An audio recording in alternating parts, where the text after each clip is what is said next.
ഹൃദയപൂർവ്വം വയറെരിയുന്നവരുടെ മിഴി നിറയാതിരിക്കാൻ എന്ന DYFI പരിപാടിയുടെ ഭാഗമായി ഇന്ന് തൃക്കൂർ മേഖലാ കമ്മിറ്റിക്കായിരുന്നു ഭക്ഷണം എത്തിക്കാനുള്ള ചാർജ്.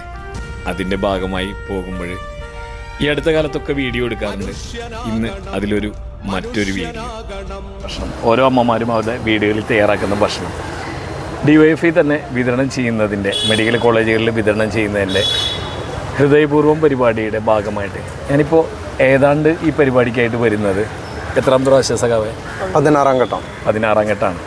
അച്ഛൻ മരിച്ചിരിക്കുമ്പോൾ ഒരു വട്ടം മാത്രമാണ് ഞാൻ മുടങ്ങിയിട്ടുള്ളൂ. പക്ഷെ എൻ്റെ വണ്ടി വന്നിട്ടുണ്ട്. ഞാൻ ആദ്യമായിട്ട് വരുമ്പോൾ വിചാരിച്ചത് ഇത് വലിയൊരു സംഭവമൊന്നും ആവില്ല എന്നാണ്. പക്ഷേ നമ്മൾ ഒരു വിപ്ലവമാണിത്. കാരണം വിവിധങ്ങളായ കൈകളിൽ നിന്ന് വിവിധങ്ങളായ അടുക്കളയിൽ പാകം ചെയ്യുന്ന ഭക്ഷണം വിവിധങ്ങളായ വയറുകളിലേക്ക് എത്തുന്നു എന്നുള്ളത് അതൊരു വലിയ വിപ്ലവമാണ്. ഒരിക്കൽ ദ ഗാർഡിയൻ റിപ്പോർട്ട് ചെയ്ത പോലെ ദ കാസ്റ്റ്ലെസ് പ്രോഗ്രാമാണ്. അതെ, ഈ അടുത്ത കാലത്ത് നമ്മൾ കർണാടകയിൽ നിന്ന് UP യിൽ നിന്നൊക്കെ കേട്ടു, താഴ്ന്ന ജാതിയിൽപ്പെട്ട ആളുകൾക്ക് ഭക്ഷണം കൊടുക്കുന്നില്ല പൊതു ഇടങ്ങളിൽ നിന്ന്. അങ്ങനെ ഇരിക്കുമ്പോൾ ഇതൊരു വലിയ വിപ്ലവമാണ്. DYFI ഒരു വിപ്ലവം നടത്താണ്. DYFI പോലും അറിയുന്നില്ല എന്നുള്ളതാണ്. സഖാവേ, ഇപ്പോൾ എത്രയായി ഇതിൻ്റെ ഭക്ഷണം കൊടുക്കുന്ന ഒരു പരിപാടി? ഹൃദയപൂർവ്വം പദ്ധതി ആരംഭിച്ചിട്ട് ഏകദേശം 7 വർഷം നമ്മുടെ പിന്നിട്ടിരിക്കുകയാണ്. ഇവിടെ നമ്മൾ ഇപ്പോൾ തൃക്കൂർ മേഖലാ കമ്മിറ്റിയിൽ നിന്ന് ഇത് 16ാമത്തെ ഘട്ടമാണ് നമ്മുടെ കൂടെ പൊതിച്ചോറായിട്ട് ഇവിടെ എത്തിയിട്ടുള്ളത്. ഏകദേശം നമ്മുടെ ഇപ്പോൾ 1,21,00,000 പൊതിച്ചോറും 57,000 പേരും രക്തദാനം നൽകി കഴിഞ്ഞു. അതുപോലെ തന്നെ നമുക്ക് ഈ ഗവൺമെൻറ്റിൻ്റെ സ്റ്റേറ്റ് അവാർഡ് രക്തദാന രംഗത്ത് ഏറ്റവും കൂടുതൽ രക്തം നൽകിയ സംഘടനയ്ക്കുള്ള 6 വർഷം തുടർച്ചയായിട്ട് നമുക്ക് അവാർഡ് കിട്ടിയിട്ടുണ്ട്. നമ്മൾ ഒരു ദിവസം ഏകദേശം 25ഓളം പ്രവർത്തകരാണ്, DYFI വളണ്ടിയർമാരാണ് ഇവിടെ വന്ന് ബ്ലഡ് കൊടുത്തുകൊണ്ടിരിക്കുന്നത്. അതുകൂടാതെ നമ്മൾ കുട്ടിക്ക് സ്റ്റേജ് വരുമ്പോൾ പോരായുക വരികയാണെങ്കിൽ അടുത്തുള്ള കമ്മിറ്റികളെ ആശ്രയിച്ച് അവർക്ക് കൂടിയുള്ള ബ്ലഡാണ് നമ്മളിവിടെ എത്തിച്ചു കൊടുത്തുകൊണ്ടിരിക്കുന്നത്. ഞാൻ ഇവിടെ വന്ന് ഭക്ഷണം കൊടുത്തിട്ടുണ്ട്. നമ്മൾ കൂടുതൽ വന്നപ്പം മറ്റെവിടെയോ കൊണ്ട് കൊടുത്തിട്ടുണ്ട്. അതിനിടയിലുണ്ടായ ഇപ്പോൾ കഴിഞ്ഞ 2 പ്രാവശ്യമായിട്ട് എൻ്റെ വണ്ടി ഏസ് ആയതുകൊണ്ട് തന്നെ കുറച്ച് സ്ലോവിലാണ് വരിക. അതുകൊണ്ട് തന്നെ അവസാനമായിരിക്കും ഇവിടെ എത്തുക.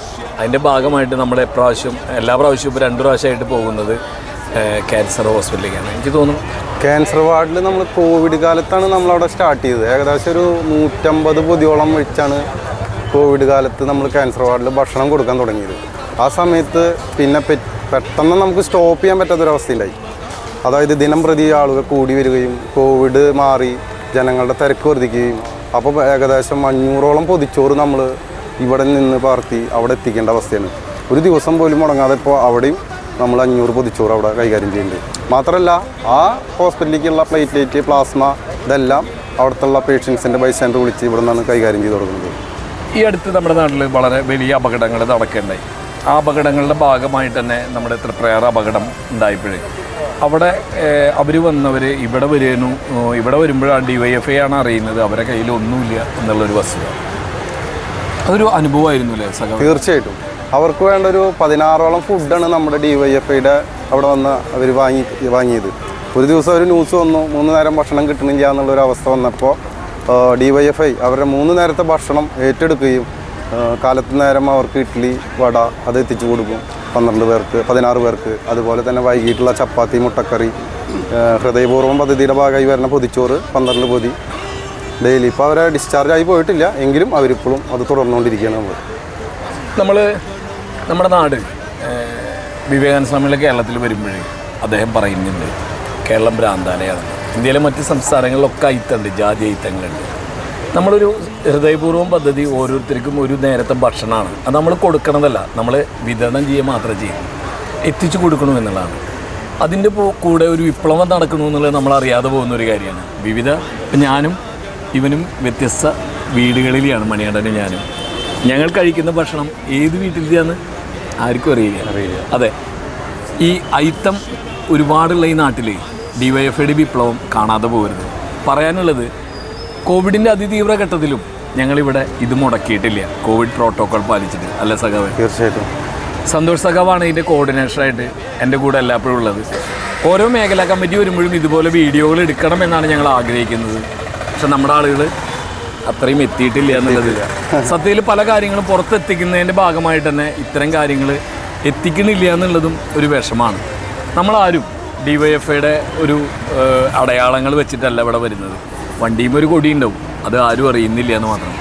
പക്ഷേ ഒരു പരിപാടി 365 ദിവസവും നടത്തുക എന്ന് പറഞ്ഞാൽ അതിന് കേരളത്തിൽ പറ്റുന്ന, ലോകത്തിൽ പറ്റുന്ന ഒരേ ഒരു സംഘടന DYFI തന്നെയാണ്, അല്ലേ സഹോ? തീർച്ചയായിട്ടും. അപ്പോൾ കൊണ്ടുപോകുന്ന ഭക്ഷണത്തിൽ നിന്ന് ബാക്കിയുണ്ടെങ്കിൽ എല്ലാവർക്കും കൊടുത്തിട്ട് ബാക്കിയുണ്ടെങ്കിൽ ഞങ്ങൾ കൂടെ കഴിച്ചിട്ടാണ് തിരിക്കുന്നത്.